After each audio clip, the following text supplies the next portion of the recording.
Здравствуйте, друзья! Всем здравствуйте! Если меня слышно, видно, то напишите какой-то знак, и будем с вами начинать.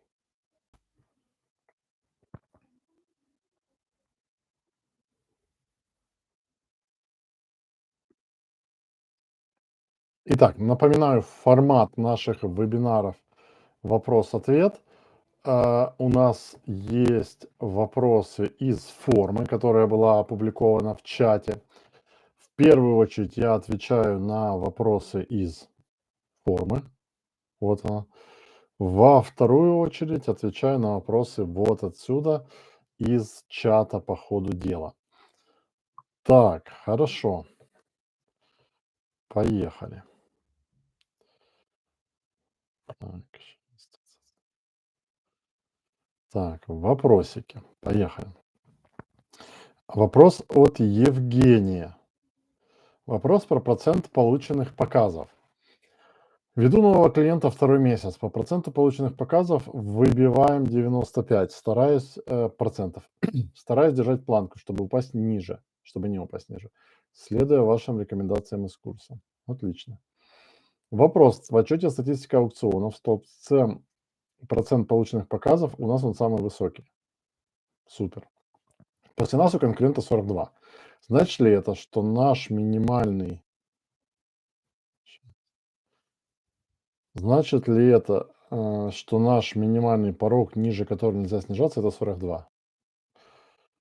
Не вижу связи между вашим конкурентом и вами. Ну, то есть это типа логика, что если я зарабатываю 100 тысяч, а мой конкурент зарабатывает 40 тысяч, значит ли это, что я не могу зарабатывать меньше 40 тысяч? Можете и больше можете. Не вижу, э, не вижу смысла ставить себе ограничения в виде показателя, который у конкурента. Я про то, что существует ли порог, ниже которого нельзя снижаться, опираясь на статистику из отчета аукционов. Будьте были выше 80 и все. Вопрос про проект-эксперименты. Так. Какую гипотезу можно проверять? Например, поисковая компания работает на всю страну. По статистике за месяц заметилось четкое разделение по городам, которые дают больше конверсий, и городам, которые дают меньше конверсий. Думаю, стоит под города, которые стабильно дают конверсии по нужной цене, настроить отдельные компании, в которых написать отдельное объявление. Ответ кажется очевидным, но ведь это своего рода усиление. Но стоит ли предварительно... Я бы, ну, вот такого рода не проверял, я бы не проверял. Эксперименты в компаниях, они предназначены чуть для другого. Например, если мы думаем о разных стратегиях назначения ставок, о разных там таргетингах аудиторных, то тогда можно. А в вашем случае, если есть такое ощущение, то просто создать компанию на отдельный город или на отдельные города высококонверсионные и с ними работать. Инна. Так.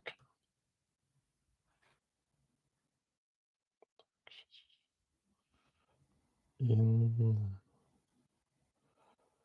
Как оценивать эффективность компании, перформанс, исходя из эффективности работы группы аудитории? В каких отчетах отследить, что лучше сработало? К сожалению, в компаниях Performance Max невозможно отследить результативность внутри аудитории. Вот, увы, но как бы вот такая особенность компании Performance Max. Только на уровне компании.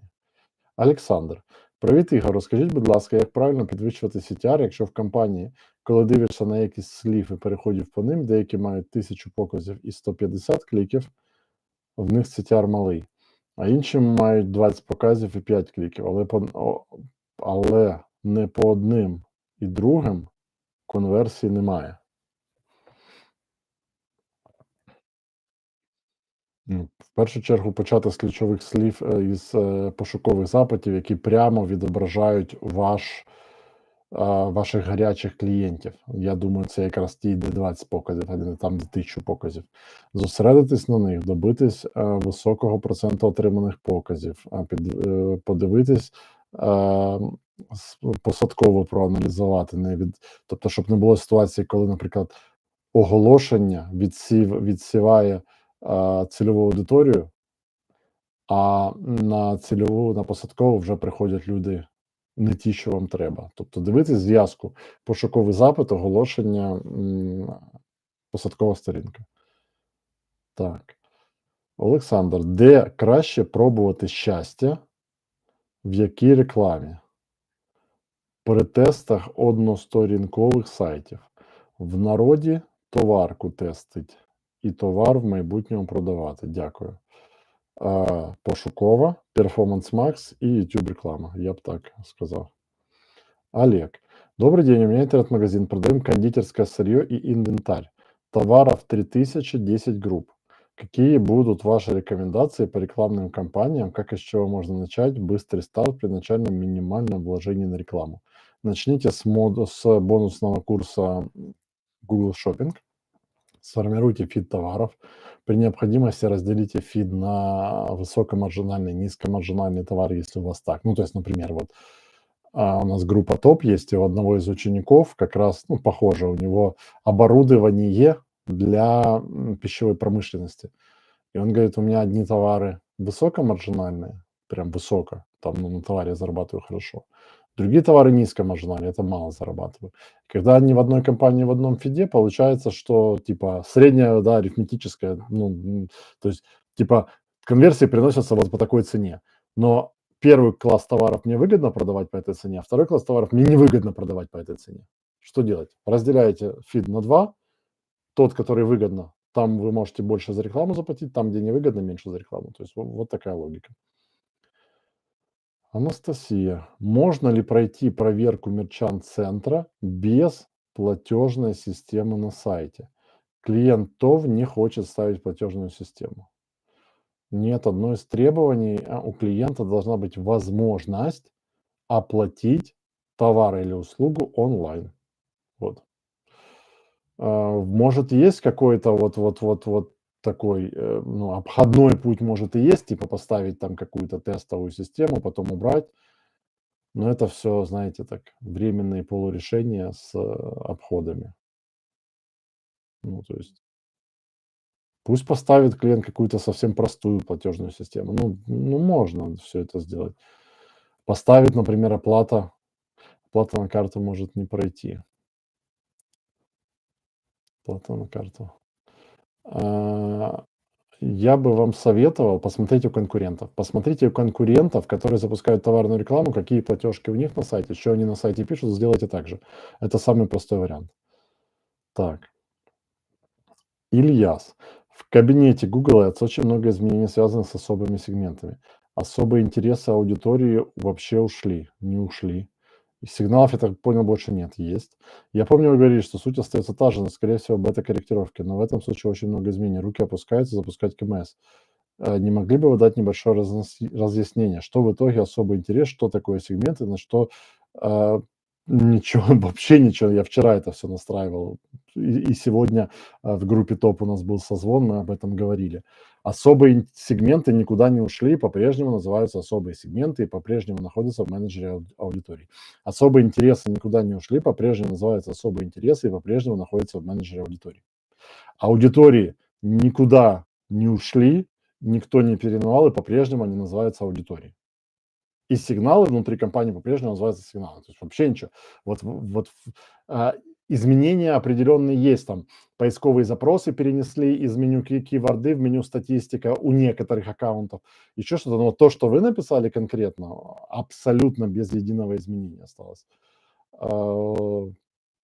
Возможно, смотрите, возможно, вас кинуло на бета-версию еще более новую. В таком случае у вас вверху экрана, вот тут вот, будет кнопочка, она называется или внешний вид, или старый дизайн, или вернуться к прежнему, вот такая кнопочка. Ее нажимаете вернуться к прежнему.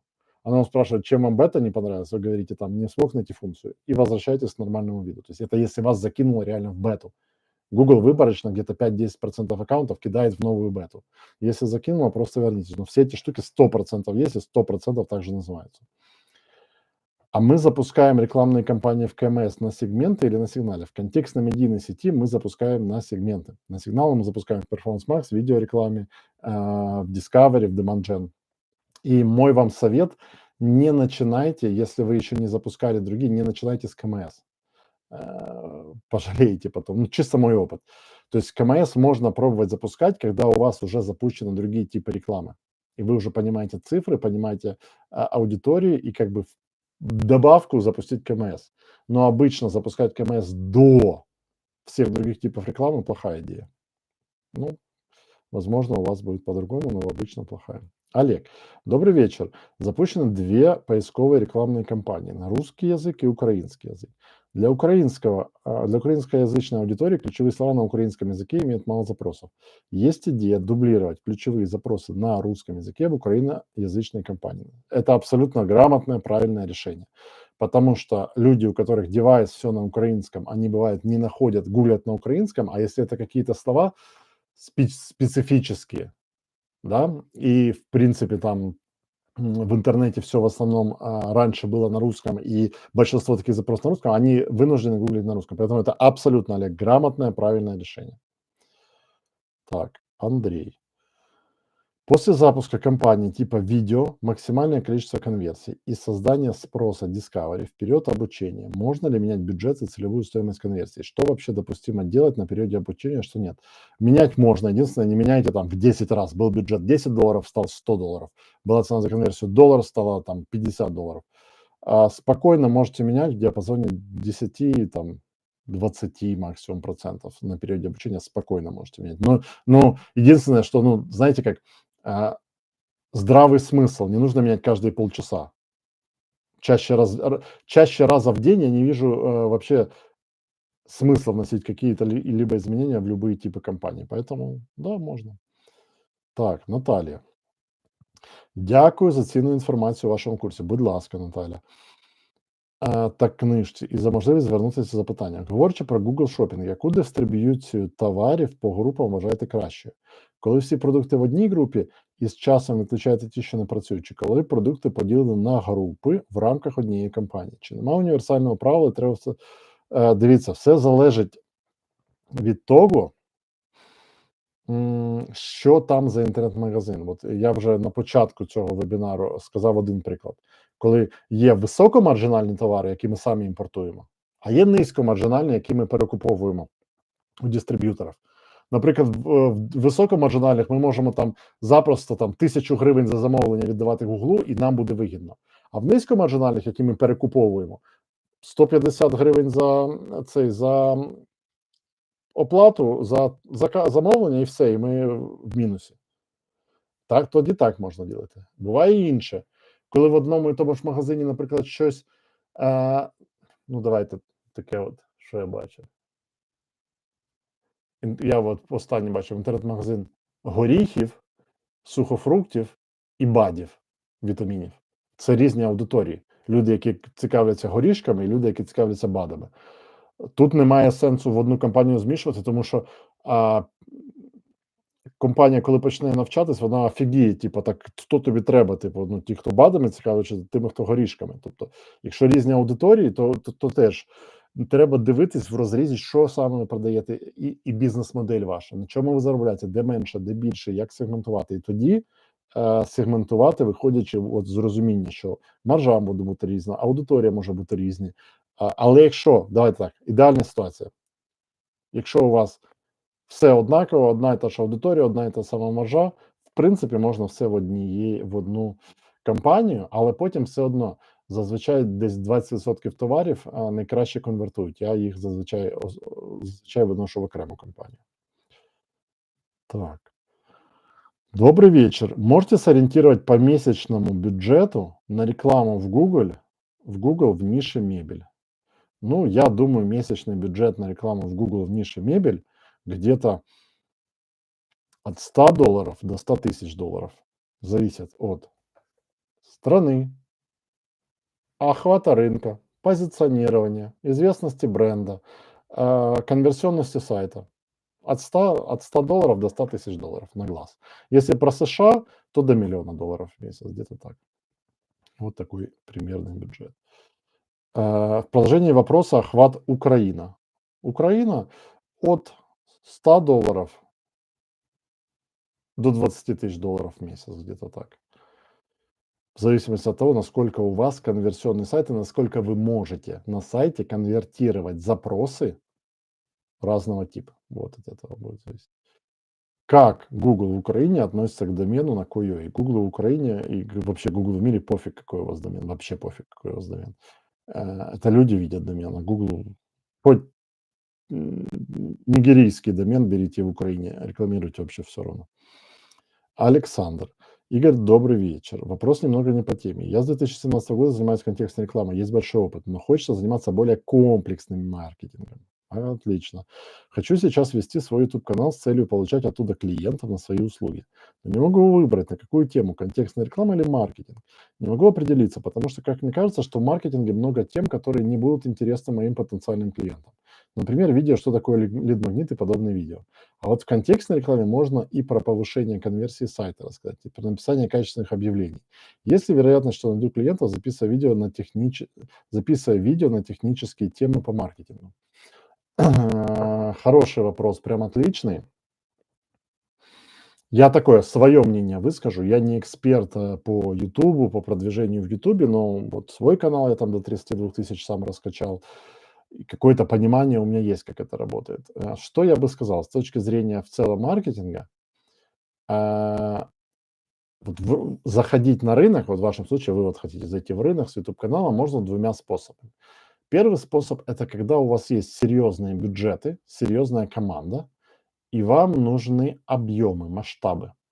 В таком случае вы выбираете в целом digital маркетинг, например, и прямо рекламой все своего канала, все пространство забиваете, снимаете общие видео, типа тренды маркетинга в 2024 году, какие там каналы рекламы будут работать. Это если вот цель войти в рынок с ноги, будем так говорить.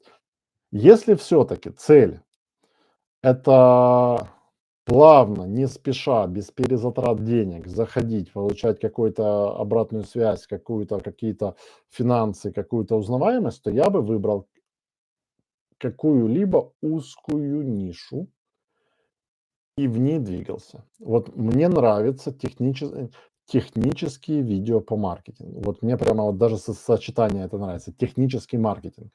А, вот что я сейчас вижу, даже по своим ученикам в группах топ, в премиум, в наставничестве, у многих проблема в том, значит, рекламой они занимаются, в рекламе все круто.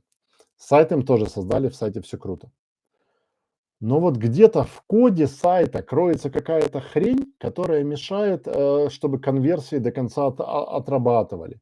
Или где-то теряются конверсии, или где-то дублируются. Вот знаете, такие технические, или где-то э, заказ не долетает до CRM, или где-то в чат-бот оно не... То есть вот такие вот моменты. И это жрает очень много нервов. Почему? Потому что для решения этих проблем нужен программист. Большинство программистов они, ну, типа, им нужно четкое ТЗ, они не понимают, там, маркетинг, лиды, типа, хрень какая-то, да, им нужно четкое ТЗ. И вот это вот 2 мира сталкиваются, маркетинга и, как раньше шутки были про сисадминов и бухгалтеров, вот сейчас можно сказать маркетологи и девелоперы.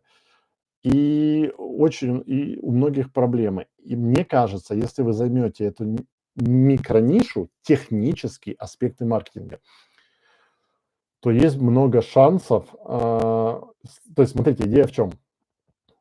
Чтобы стать сейчас, например, ну, я не вижу особого смысла куда-то заходить, чтобы не становиться номером один. Ну, то есть, вот, например, я сейчас выхожу на рынок Америки, да, можно там выбрать там нишу там маркетинг, автоматизация, в целом диджитал. Я выбрал Google реклама, основанная на данных.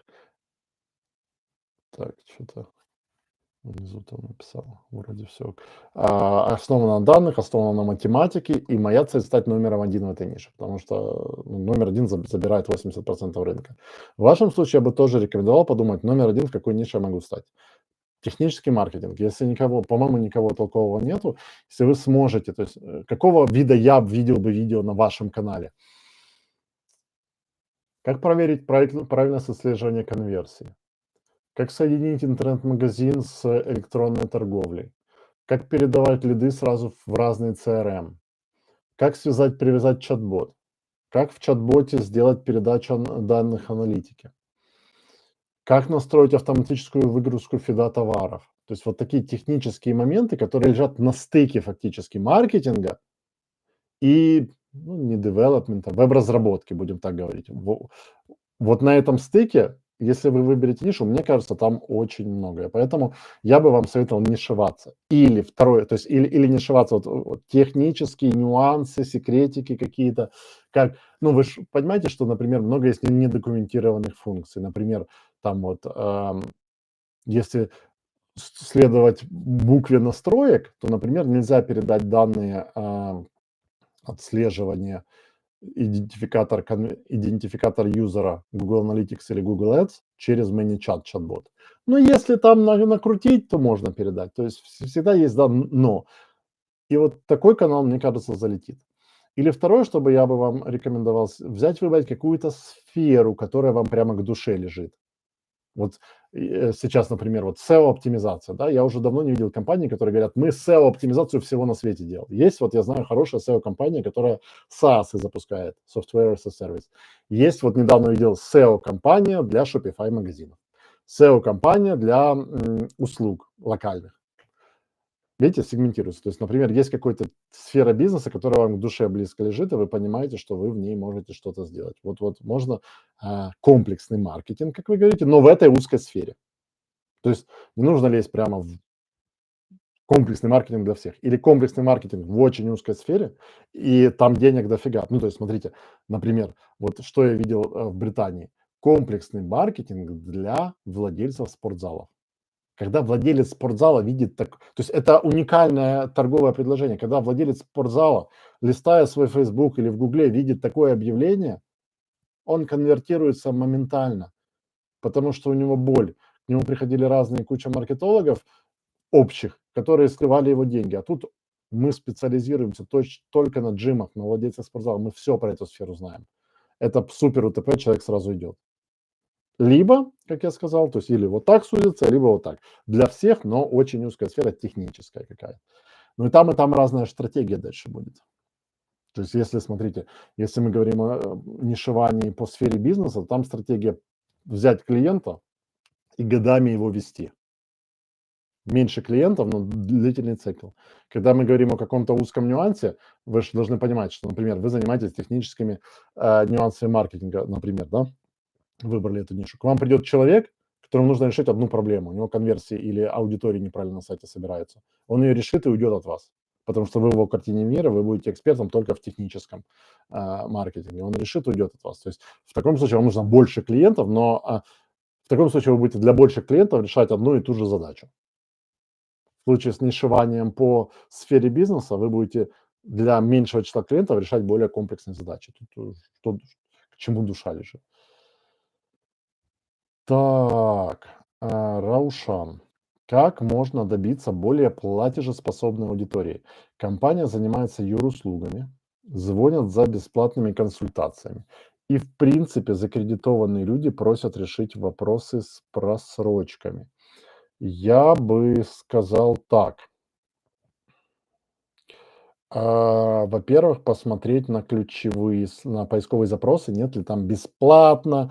Знаете, вот юридическая эта сфера, там может быть не бесплатно, там может быть социальные консультации, консультации от райсобеса, юридическая консультация от там пенсионного фонда, вот такие вещи. То есть люди изначально на бесплатное рассчитывают. Все, что найдете, в минус слова добавить. Потом, смотря в какой стране вы находитесь, в Гугле есть household income настройка. Доход домохозяйства она называется, в аудиториях находится. Если Европа, США 100% работает великолепно, если не Европа, не США, не Австралия, то будет, скорее всего, не будет работать. Там можно таргетироваться на платежеспособность. Если нет, косвенно можно, через аудитории по интересам. Смотрите, люди, у людей с деньгами и без денег разные интересы. Если вы почитаете интересы Гугла, ну, откроете раздел интересы и будете читать стандартные интересы, то вы увидите, что там есть, например, аудитория интересов, люди, интересующиеся элитными автомобилями, люди, предпочитающие ужинать в ресторане, Люди, предпочитающие летать бизнес-классом. Можно вот таким косвенным путем взять, добавить в компанию аудитории, которые, ну, как бы косвенно должны иметь больше денег, на них поставить положительную корректировку ставки. Дальше добавить аудитории людей, которые теоретически должны иметь меньше денег. Это может быть категория, там вот есть категория discount seekers. На русском это искатели скидок, люди, охотники за скидками. Скорее всего, это более низкий доход. На них понижающий коэффициент ставки. То есть вот таким вот косвенным путем. Задайте себе вопрос, чем еще интересуются люди, у которых есть деньги на мои услуги? Чем еще, это первый вопрос. Второй вопрос, чем еще интересуются люди, у которых нет денег на мои услуги? Этих собрали аудитории в минусовую корректировку, первых в плюсовую. Если есть сериал «Бесплатный адвокат», помимо смотреть из серии, люди набирают просто «бесплатный адвокат». Как можно добавить мне слово без вреда для рекламной кампании? Хороший вопрос, прям сложный. Давайте так говорить. Смотрите, если по вашим ощущениям, по вашей статистике, больше половины людей, которые вводят поисковый запрос «бесплатный адвокат», ищут реально сериал, а не услугу, тогда я бы весь поисковый запрос «бесплатный адвокат» добавлял в минус. Как я могу это сделать? Я могу добавить ключевое слово «бесплатный адвокат» в кавычках во фразовом соответствии, а потом минус слова «бесплатный адвокат» в точном соответствии в квадратных скобках. В таком случае моя реклама будет показываться всем, кто ищет бесплатный адвокат, плюс любое другое слово: бесплатный адвокат Киев, бесплатный адвокат Берлин, консультация бесплатного адвоката, то есть бесплатный адвокат и любые слова до и после, но не будет показываться именно по запросу бесплатный адвокат, когда других слов нет. Вот так можно. Вы советовали не добавлять в минус слова название услуг, если мы не оказываем юридические услуги по ДТП. Можно добавить минус слово в точном соответствии юрист по ДТП или добавить ДТП в широком соответствии. Так, еще раз. Вы советовали не добавлять в минус слова название услуг. Окей. Если мы не оказываем юридические услуги по ДТП. Окей. Можно добавить минус слово в точном соответствии. Смотрите, если вы в принципе к ДТП, к дорожно-транспортным происшествиям вообще никакого отношения не имеете, добавьте просто слово ДТП в широком минус слова. Если какое-то имеете, там, я не знаю, может у вас быть услуга, ну, вы подумайте, у вас, может, юрист по ДТП нету, но у вас может быть услуга криминальное сопровождение после ДТП. Ну, то есть, если ДТП какое-то, которое в криминальную плоскость права перешло, и вам оно интересно. Это, кстати, часто бывает, особенно с юристами. Я когда-то давно работал с юридической компанией, вот у них сказать сразу: не, ДТП вообще не занимаемся, ДТП неинтересно, в принципе, да вообще минусуй, говорят, ДТП. Я говорю: окей, а если ДТП, повлекшее криминальное впоследствии дело производства? Тогда интересно. Говорю: а как же я уберу ДТП? А если человек будет искать? Нет, тогда нельзя. То есть докопайтесь, действительно ли это так, действительно ли вы ДТП в целом. Если, как я описал, тогда юрист по ДТП. Точно и в минус слова. Как поделить людей, которые ищут налоговый консультант, но имеют в виду бухгалтерские услуги?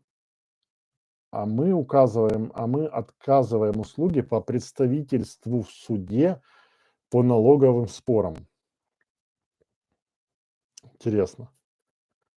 Налоговый консультант. Вы знаете, мне кажется, что прямо все люди, которые ищут налоговый консультант, они имеют в виду бухгалтера, который просто им объяснит, типа, что делать. Ну, я себя ставлю, вот я гуглил когда-то налоговый консультант, и я реально имел в виду, мне нужен был человек, который просто мне объяснит, как надо налоги, типа, ну, как себя вести, как платить налоги, чтобы не попасть потом в суд.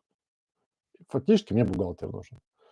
А то, что вы пишете, я бы вообще другие ключи использовал. Налоговые споры, досудовое. Смотрите, давайте так мыслить. Человек, который вам нужен человек, на которого уже наехала налоговая и уже дело пахнет судом. Вот вам такой человек нужен. Мне кажется, что такие люди ищут что-то типа, скорее всего, им позвонил налоговик уже или пригласил к себе и сказал что-то типа, фразу про досудебное урегулирование, скорее всего, я думаю.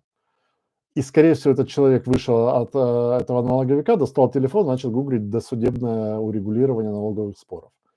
Поэтому я бы рекомендовал спросить у практикующего юриста, ну или если вы сами юрист, подумать момент, когда человеку становится страшно после...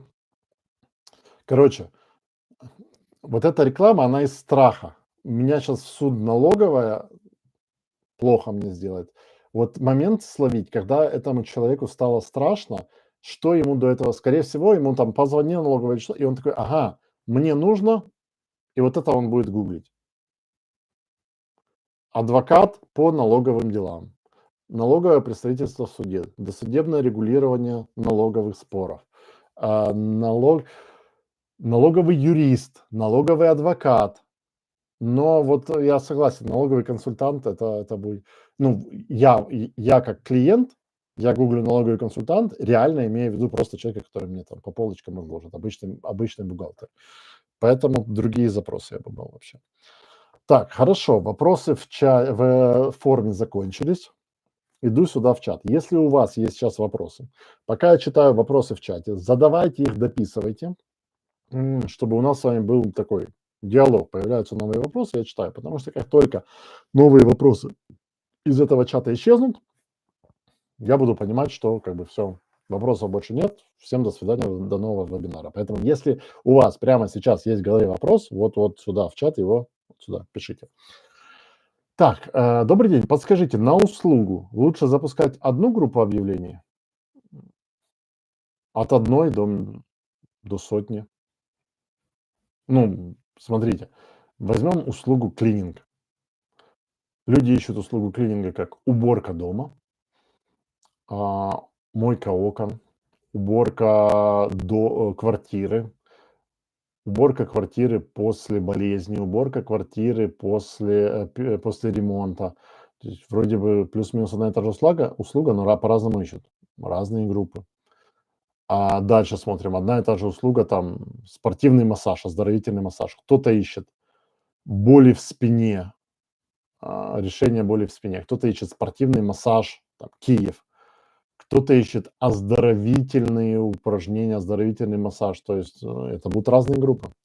Группы объявлений формируются, исходя из намерения человека, который он вкладывает в поисковый запрос.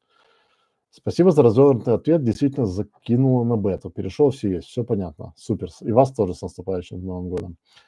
Ориентируйтесь на запросы и боль вашей ЦА. Вы же для них готовите. Определите цель канала. Собрать комьюнити для общения долго или чисто для продажи сделать? Да, Андрей, спасибо, классно. Кто, кстати, по Ютубу, я говорил, я не эксперт, вот Сироп, Андрей, он в клубе Игоря Явицкого есть.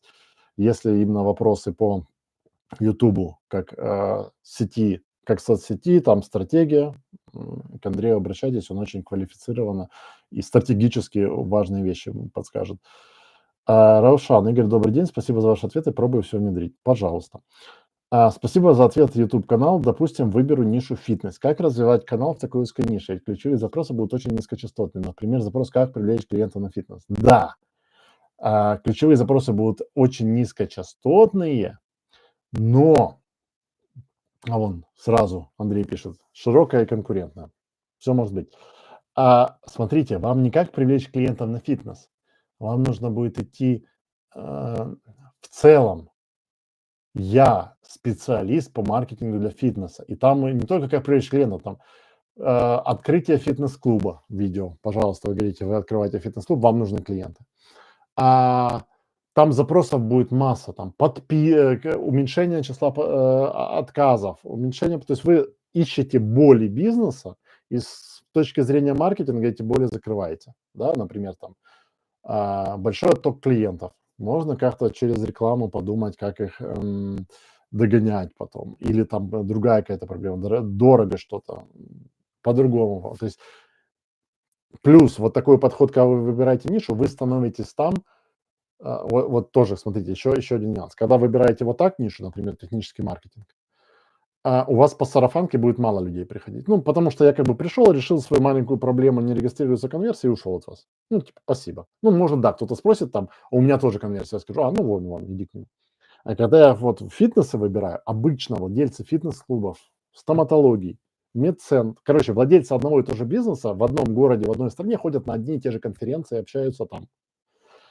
И если вы поможете 2, 3, 4 владельцев фитнес-клубов, например, реально раскрутиться и реально выйти на показатели, к вам начнут клиенты просто приходить вот так вот. Этот сказал, владелец клуба из Киева был на конференции во Львове и сказал владельцу клуба из Одессы, что у меня есть парень, который мне круто помог с развитием моего клуба. Все, то есть там уже, э, там уже клиенты начнут появляться просто из-за понимания, что вы один такой. Так, Олег Строев столкнулся с плохой поддержкой Гугла, а именно долго отвечают или просто стандартные отписки. Если создать управляющий аккаунт, но пока работать без статуса Google Partner, будет ли техслужба более лояльно отвечать и помогать с возникающими вопросами? Был неудачный опыт разблокировки мерчанта и Google карт, спасибо. К сожалению, нет. Зависит не от статуса вашего аккаунта, а от трат по вашим аккаунтам, которые под вами, за период. У Гугла есть понятие уровней клиентов. Tier 1, Tier 2, Tier 3, Tier 4. 4 тиера. Все, кто тратят на рекламу, ну, в разных странах по-разному, но в среднем, будем так говорить, до 50 тысяч долларов в месяц на рекламу, это Tier 4. Это самые ниши, на которых вообще... Ну, то есть Google исходит из бизнес-логики. Тут обижаться на него, там плохая техподдержка, ну, я бы также исходил. Ну, вот представьте, у меня есть бизнес. Мне говорят, у нас техподдержка 1000 человек. Ну, я говорю там, окей. А у нас, например, в месяц 1 000 000 вопросов. Как нам 1000 человек ответить на 1 000 000 вопросов? Я бы сказал, ну, структурируйте, в первую очередь отвечайте кому? Кто приносит нам максимум кассы. Во вторую очередь, ну, то есть, ну, это обычный бизнес-подход. Вот, поэтому не поможет, к сожалению. Поможет писать на английском языке. На английском больше техподдержка.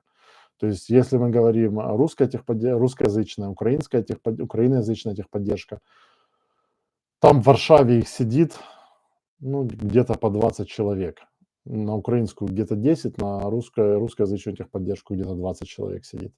А на английскую техподдержку в Индии там 2000 человек сидит. Поэтому очень часто быстрее просто поменять язык на английский, перейти в ту же окно, но на английском написать, и будут отвечать быстрее. Но единственный нюанс. Если у вас какие-то там, ну, то есть, например, у вас отклонили рекламу, потому что у вас там на сайте что-то не так написано, а сайт на украинском языке, вам, конечно, не поможет англійська техподдержка. Так. Щодо підтримки, пишуть, що непогано діє, да, на англомовну підтримку. Англомовну, до речі, интересная фишка. У меня кейс недавно был. В одном из аккаунтов клиентов, британский аккаунт, английская техподдержка тупо морозилась, ну, вообще не отвечали неделю. Мы написали в немецкую техподдержку на немецком языке, точнее нет, мы с британского аккаунта написали в техподдержку на немецком языке.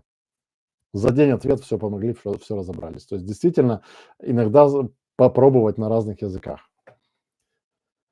Так, щодо маркетингу в тій же ніші, як бути з тим, що ви будете володіти якоюсь конфіденціальною інформацією, якщо клієнт не хоче, щоб ви обслуговували також їх конкурентів? Ну, дивіться, якщо клієнт каже, що я не хочу, щоб ти обслуговував конкурентів, це називається ексклюзивні умови. Як це працює в світі, це прийнято всюди. Тобто, наприклад, я приходжу в компанію, послуги по маркетингу їм даю. І ми, наприклад, домовляємось там місяць $2000. А клієнт каже: але я хочу, щоб ви не брали більше клієнтів з моєї ніші. Я кажу, без проблем. Ми з вами домовлялися $2000, але ви хочете ексклюзивні умови, щоб я працював тільки з вами. Тоді давайте домовляємося на $6000 на місяць, і на ексклюзивних умовах я працюємо. Тобто ексклюзивність завжди коштує дорожче. Завжди. Що стосується конфіденційної інформації, то ви обмежуєтесь рамками підписання NDA. Звісно, ви не маєте права там ходити, розказувати, що дивіться, у них там цінообразування таке, а там таке, а от там відтік клієнтів такий, тут якби на вашій совісті. Але ніхто вам не забороняє працювати в одній ніші, якщо це не цей NDA не NDA може заборонити там цифри розказувати. Ну, не буду рассказывать, чи не будете рассказывать. Понял, спасибо, чтобы быстро узнать более проблемы бизнеса. Самый простой способ — просто лично пообщаться с предпринимателями в этой нише, пообщаться с предпринимателями, сходить на конференцию.